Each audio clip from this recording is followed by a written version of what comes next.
Hello, Sunday School. Today we're talking about entering the Promised Land. Another great lesson for us. Israel finally is done wandering in the wilderness.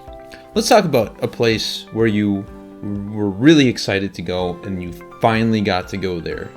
If you wanted to pause and think of your own and talk about it with your family, your friends, or whomever you're watching this with, you could do that now. Think about a place where you were so excited to go, and when you got there, it was the best. It was everything. Pause here if you want. Okay, here's mine. When I was little, I think I was probably 10, so 4th grade. Really wanted to go to this place called Legoland at the Mall of America. I don't know if you play with Legos. I loved Legos back then. So the idea of a whole part of like a theme park inside a mall where there was Legos, I was on board for that. And so I went in 4th grade with my parents. We drove to Bloomington, Minnesota, which is just outside Minneapolis, Minnesota. Went to Legoland. This is a picture of what Legoland looks like. It was the best. I mean, I loved it. My younger sister loved it too, and she's not the biggest Lego fan, or she wasn't at the time, but we had a great time. There's all these bins of Legos and these gigantic Lego pictures and things like that, Lego displays and stuff. It was awesome. I've been looking forward to it for so long, and it did not disappoint.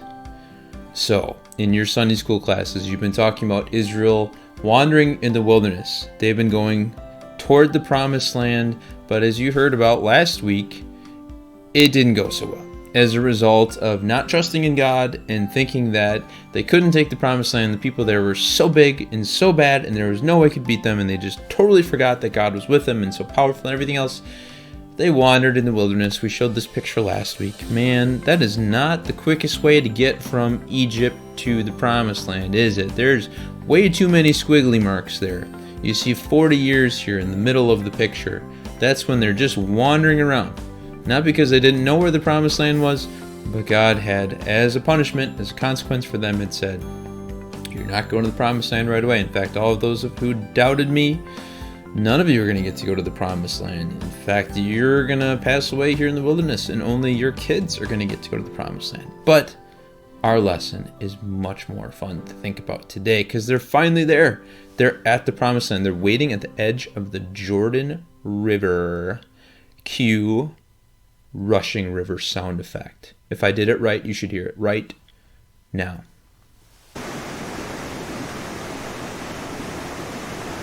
Just listen. That's a pretty rushing river, huh?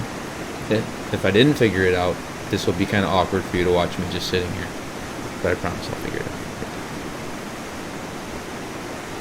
So there are 3 days. They sit on the edge of this roaring river and they just stare at it. It's the Jordan River. It's at flood stage, so it's like crazy high water, like rushing water. This would be a good time to pause and talk about with whoever you're watching the video with right now. Why do you think God had the Israelites cross here? There are a bunch of places they could have crossed into the Promised Land of Canaan after 40 years of wandering. Why would God have them cross where there was this rushing water? So now you could pause here if you wanted to.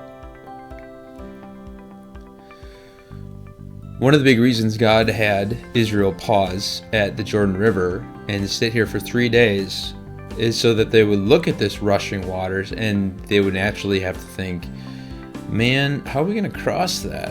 We're like a couple million people here. How are we going to cross that really fast, really dangerous river? And it would give them a chance to trust in God and think God is going to get us across this river. We don't know how yet, but God's going to get us across.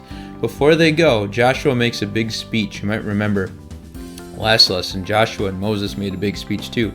Joshua makes another one. He says, you know, all those people that made you feel like you were a little grasshopper, you know, the spies went into the Promised Land and said, these people are gigantic. They make us feel like grasshoppers, and we had a really cool sound effect that I'm going to reuse again now. They're so scared of these people in Canaan, and Joshua tells them while they're standing at the edge of the Jordan River, don't worry about it. When all these people realize how strong our God is, they're going to be like this. They're going to be the ones screaming because they're going to be so scared about us with God on our side. Just don't worry about it. How are they going to cross that rushing river? Well, it's amazing. God tells Joshua, I want you to send the priests ahead. Here's a picture of what it would have looked like. It tells them, send the priests ahead. And I want them to take the Ark of the Covenant. The Ark of the Covenant was this very special, very fancy-looking box, which they kept things like the tablets of the Ten Commandments and a few other things. It was a reminder of God's holiness and His presence with them. Have 4 priests take the Ark of the Covenant on poles, and as soon as they step into the water is going to part. You see the water sort of stacked up here. A little bit, or a lot bit, like the Red Sea. So you remember the Israelites God parted the Red Sea and the Israelites walked across it. Now it's the same thing with the Jordan River. So all these people cross. Once they get to the other side, God tells Joshua, take 12 stones, 1 for each tribe in Israel, and set up these stones next to the river. Why? Why would he have him take 12 stones and set them up in the river? That's a good question for you to pause and think about. Why do you think God had Joshua set up these stones? 12 stones from the river. God had Joshua set up these stones as a memorial. Do you know what a memorial is? You maybe have seen a memorial in your life without even realizing. Sometimes we have memorials in our life to remember some brave, courageous thing that someone did, or some act of love or kindness they did. This is a memorial of soldiers in World War II, the Marines fighting in Iwo Jima. They put up this memorial so people see it and they remember, wow, these guys were so brave and so courageous. God wanted to put up a memorial here, not so people would think, wow, those priests really carried that heavy ark. They must be so strong. No, God put up a memorial so people would think about Him, and His power, and His love, and whenever they were tempted to forget about God, they could walk by the Jordan River and think, that's right, God brought us across the Jordan River. He brought our grandparents, He brought our great-grandparents across the Jordan River. We should trust in Him, because He's the same God He was back then. In fact, God tells Joshua, whenever a child will walk by the Jordan River with their parents or their grandparents and they ask, why are there stones here?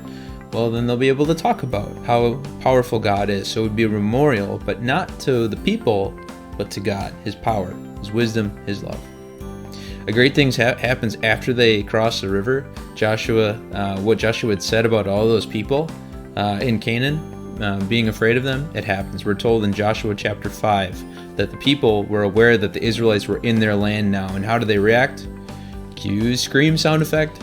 Their hearts melted, which is a cool phrase the Bible uses. Their hearts melted because they thought, there's no way we can beat these people if God is on their side. We may make them look like locusts, but if God is on their side and can part a river, we're in trouble. The last section is fun because it talks about the Israelites celebrating. They celebrated the Passover. If you remember what the Passover was, you may have had that in Sunday school before. It's when Israel was brought out of Egypt. They had been slaves in Egypt for so long, and God set them free. And they had this special meal that they celebrated that day to focus on God and think about how God was going to rescue them. And especially think about Jesus and how Jesus would be a sacrificial lamb for them, that He would die for them. So after they cross the Jordan River, they celebrate the Passover for the first time in a long time. It's a big meal, and every piece of food, every thing you drink has this special symbolism to talk about God and His love and His power and His rescue, especially His rescue through Jesus, the Messiah. After they have this Passover meal, we're told that's the end of manna. For 40 years, God had provided manna in the wilderness. He'd kept them alive as this nation of millions of people went through the wilderness. He literally gave them food on the ground. But now they're in the promised land. Not just Legoland. They've reached the land that God had promised them, and He would take care of them. And they didn't need any more manna because now they were in their home. Okay, that's all for this week. Thanks for watching, and may God bless your study.